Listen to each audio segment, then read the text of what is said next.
Vous recherchez une école de référence pour une double formation universitaire et professionnelle de qualité? Voici l'opportunité à ne pas rater. L'École supérieure d'administration, d'économie, de journalisme et des métiers de l'audiovisuel ESAE vous offre des programmes d'enseignement en licence et en master orientés vers l'emploi qui font d'elle une référence à travers les filières de l'administration générale et territoriale, l'administration du travail et de la sécurité sociale, droit, diplomatie et relations internationales, administration hospitalière, universitaire et intendance, journalisme et métiers de l'audiovisuel et toutes les filières des sciences de gestion. Une seule adresse, www.esae.bj.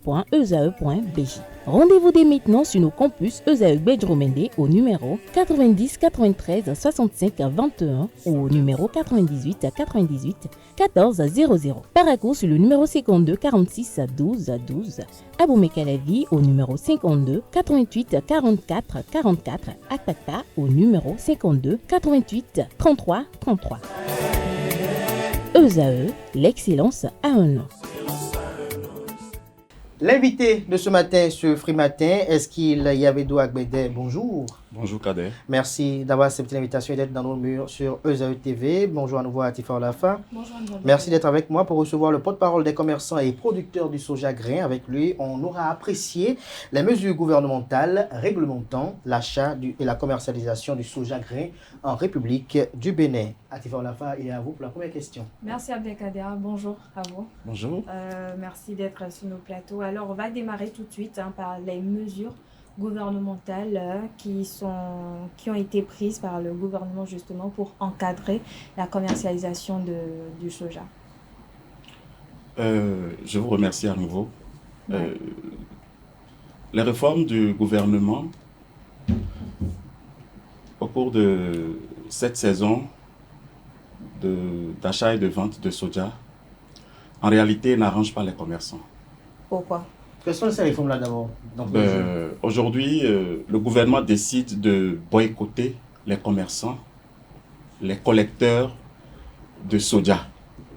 Et cette filière est désormais confiée à une interprofession avec l'association de l'Union nationale des coopératives et producteurs de soja. Et ce sont à ces gens-là que la filière a été confiée et les commerçants n'ont plus d'opération à faire. Ces gens-là, ils sont qui? Ils sont des commerçants? Ils sont des producteurs? Ils sont qui? C'est ça même le souci. Au milieu de ce groupuscule de personnes, nous avons aussi des commerçants, des gens avec qui j'ai travaillé. Mais pourquoi Mais pourquoi vous parlez de boycottage? Écoutez, aujourd'hui, on nous demande de ne pas acheter un seul grain de soja. C'est-à-dire quoi?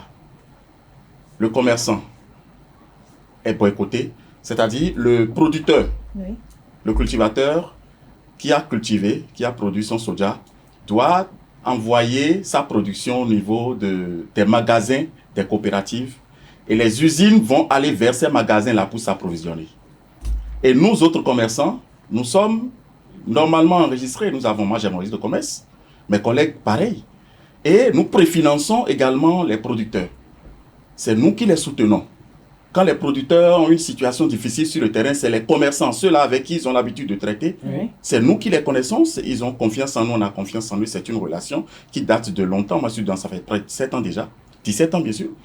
Et ces commerçants font recours à nous autres pour la production. Pour qu'il y ait comment on appelle, une masse de production, par exemple dans le Nord, les producteurs font recours à nous. Nous avons des traiteurs. Nous les aidons pour les labours.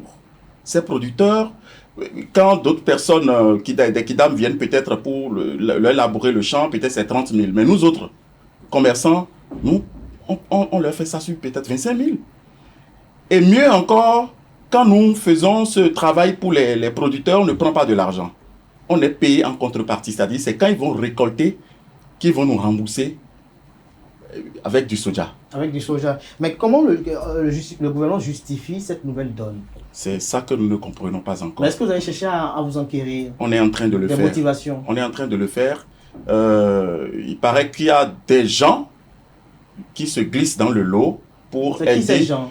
Ben ça, je ne sais pas. Il faut que j'aille fouiller d'abord. On est toujours en train de faire les enquêtes pour savoir qu'est-ce qui peut motiver le gouvernement à prendre de pareilles décisions. Aujourd'hui, la campagne a été lancée le 7 décembre passé. Ça fait déjà plus de 10 jours. Mais aucun mouvement sur le terrain. Pourquoi il n'y a pas de mouvement? Ben, parce que il n'était pas prêt. Qui n'est pas prêt? CESU, TUN, CTPS et autres, les coopératives n'étaient pas encore prêtes. Je vous donne un petit exemple. Il y a des magasiniers. J'ai une liste de magasiniers qu'on nous a envoyés sur dans tout le Bénin. Il y a des magasiniers qui ont été installés qui ne savent même pas que leur nom figure sur la liste. Des magasiniers qui ne savent pas lire la balance, qui ne savent pas ce qu'on appelle une balance.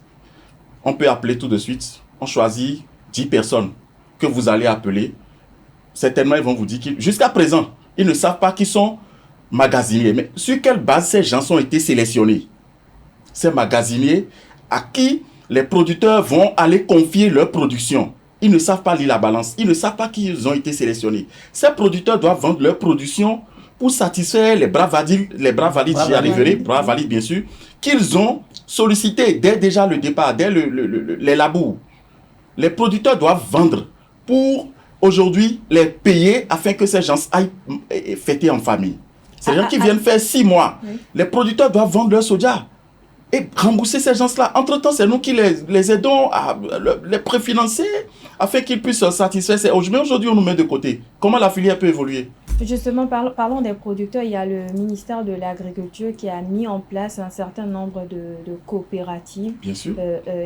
Auprès desquelles les producteurs doivent se rapprocher pour collecter le soja. Dites-nous, quelle analyse faites-vous de cela? Mais quand on veut... On ne peut pas tuer la mère et l'enfant. Soit vous arrachez le bébé et vous laissez la mère produire encore d'autres bébés. Si c'est quelque chose qu'on nous reproche, qu'on nous le dise, on peut se corriger. Mais quand on nous arrache, quand vous parlez des coopératives, nous avons aussi des coopératives qui n'ont pas été prises en compte. Nous avons des coopératives de producteurs qui n'ont pas été prises en compte. Mais nous sommes dans le même Bénin, nous payons les impôts. Maintenant, si nous sommes sans activité, comment allons-nous payer ces impôts-là? Est-ce qu'en allant vers les coopératives pour l'achat du soja grain, est-ce que le prix est plus élevé que lorsque vous êtes en contact direct avec les producteurs? Bien, voilà le problème, le souci qui se pose. Un autre souci. Vous savez, aujourd'hui, il y a des magasins qui ont été installés. Et des magasins, par exemple, à 40 km d'un village où les gens produisent jusqu'à 3 000, 4 000, 5 000 sacs de soja. Ouais. Et on demande à ces gens qui sont sans moyens de rapprocher leurs produits, toute leur production vers les magasins. La main-d'œuvre. Tout le monde n'a pas les moyens. Le commerçant que nous sommes, nous avons le devoir de faire un business qui nous est rentable. Si le producteur est prêt à vendre son soja à 240, je donne un exemple, je dis n'importe quoi, et que nous autres, nous avons la capacité de transporter, d'acheter, de transporter vers les magasins. Ce n'est pas que nous refusons les réformes qui sont, comment on appelle, les réformes qui sont initiées par le gouvernement. Non, non, non, loin de là. Mais qu'on nous mêle à ces réformes-là. Qu'on ne vous associe pas, c'est ça? Ne pas nous associer, c'est déjà un crime. Vous m'excusez si je parle en ces termes, parce que il n'y a pas parmi de vos collègues qui ont été peut-être consultés lors de l'élaboration de ces réformes-là? On ne peut pas prendre 100 personnes et sélectionner 10 et dire que toute la masse est concernée. Si je viens aujourd'hui... Est-ce qu'il y en a des collègues qui ont été consultés? Ben, écoutez, moi je n'en connais pas des collègues. Quand je dis que par exemple dans l'association des commerçants et producteurs de soja grain, voilà, dans l'Union nationale des coopératives de producteurs de soja, il y a des gens qui sont des commerçants, des gens avec qui j'ai travaillé. Mais il n'y a que quelques personnes. Et ceux-là, ce sont les patrons qui ont été installés aujourd'hui. Mais on ne peut pas prendre quelques personnes. Si moi donc quelques personnes ont été consultées.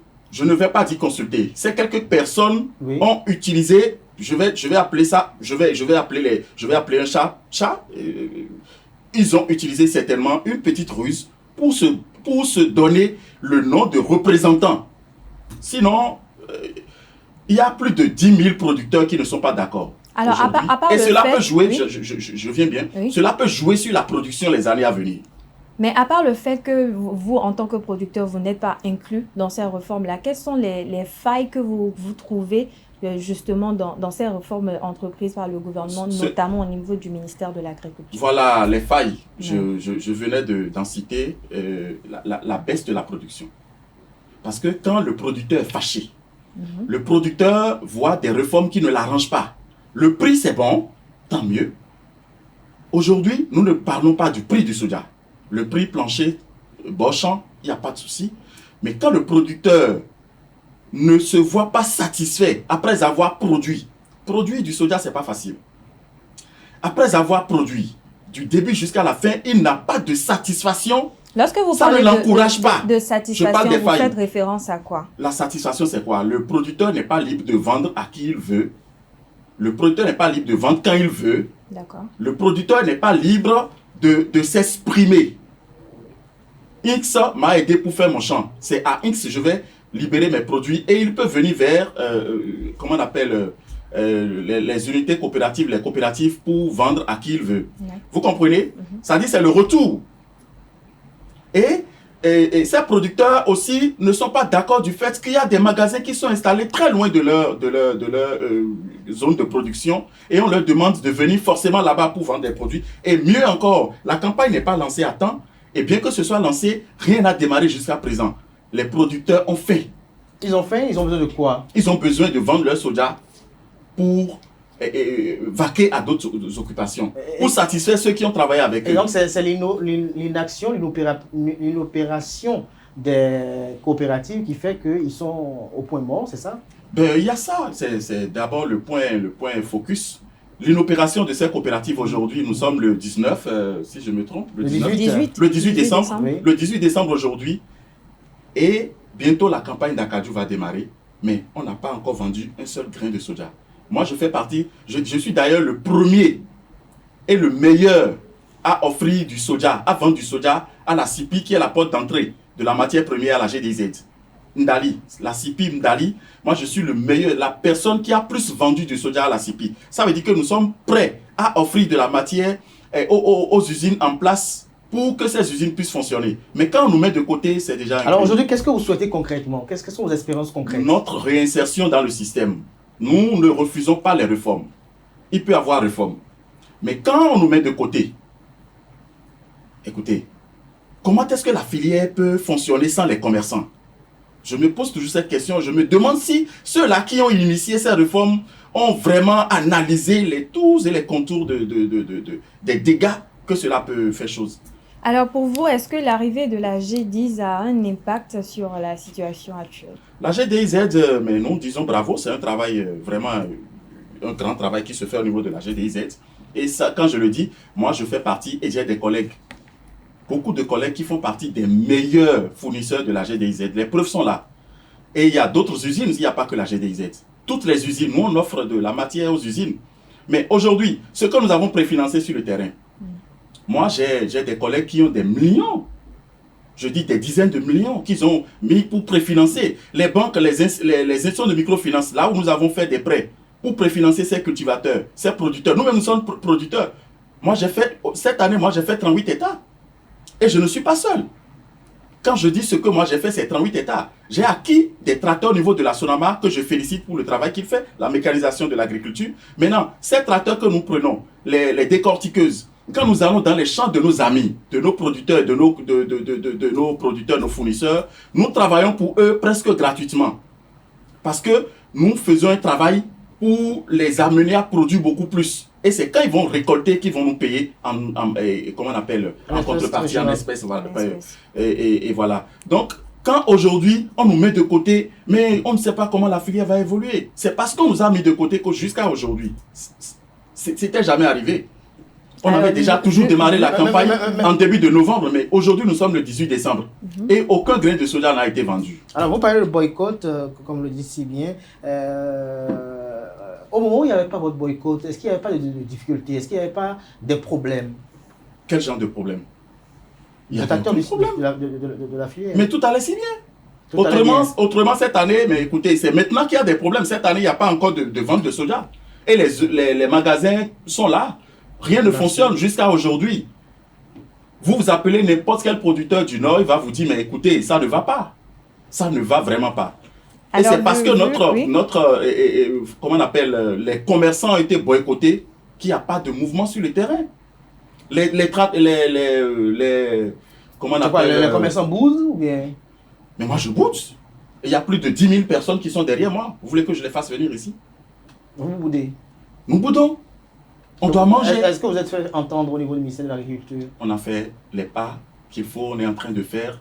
On est en train de faire tout ce qu'il faut. On est allé déjà vers le ministère du Commerce, les directeurs départementaux. Nous sommes en train de faire des plaidoiries. Mais on nous demande d'attendre. On est en train d'attendre et ça fait attendre aussi les producteurs. Mais y a-t-il des stratégies communicationnelles, selon vous, qu'on peut mettre en place pour une situation plus atténuante? Ben, c'est ça que nous sommes en train de faire. Je me suis déplacé de Parakou pour Esaïe TV. Je veux nous faire entendre. Il ne s'agit pas de moi. Il s'agit des producteurs. Quand quelqu'un se lève et dit, à partir de cette année, plus jamais, on ne veut plus jamais voir un producteur, un commerçant acheter un seul grain de soja. Sur ma carte professionnelle, il est mentionné achat-vente de produits tropicaux, soja Akaju. Vous voulez que je devienne journaliste? Ou que j'aille vendre de la tomate? Merci à vous, Eskil Agbede Yavedo. Merci, on nous aura compris. Je rappelle que vous êtes le porte-parole des commerçants et producteurs du soja grain. Un petit mot pour conclure cet entretien. Nous venons respectueusement demander au gouvernement. Ma caméra est où? Elle est droite devant vous là. Toute là. Nous demandons au gouvernement la réinsertion des commerçants dans la filière Akaju Soja. Dans le nord, le centre,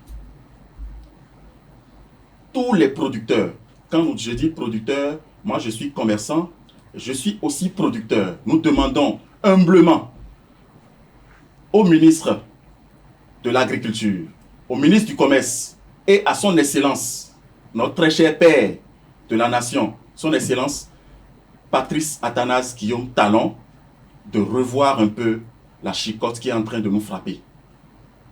Merci. Nous ne méritons pas ça. Nous demandons humblement la réinsertion des commerçants dans la filière. Quelles que soient les mesures qui seront prises, que nous soyons plutôt mêlés à ces actions-là et tout ira bien. Nous avons faim. Nous payons des impôts. Nous avons des entreprises. Nous avons des employés aujourd'hui qu'on ne peut plus payer. Et ça, c'est déjà un problème pour notre chère nation, le Bénin. La réinsertion des commerçants, c'est très capital pour la filière Akaju Soja. Merci. Merci à vous, Eskil Yavedo Agbede. Je rappelle que vous êtes le porte-parole des commerçants et producteurs du soja grain. Merci à vous, chers amis internautes. Dans les jours à suivre, on va peut-être se rapprocher du ministère de l'Agriculture, de l'élevage et de la pêche, et également du ministère du Commerce pour comprendre véritablement les motivations de ces différentes décisions qui font couler beaucoup d'encre et de salive. Merci à Eskil qui est venu quand même nous apporter le son de cloche des commerçants et producteurs du soja grain, vivement celui également des autorités compétentes. Merci à tout un chacun. Merci à vous, chers amis internautes. Merci de nous avoir suivis. Ainsi prend fin Free Matin ce matin. Merci pour l'attention. Merci pour la fidélité constante dans nos différents programmes télé sur Esaü TV. Portez-vous bien. Merci une fois encore à Atifa Olafa avec qui j'ai conduit cet entretien. Chers amis internautes, c'est la fin de Free Matin. Portez-vous bien. À demain pour le numéro d'émission de Free Matin. Jusque-là, belle suite de programme sur Esaü TV.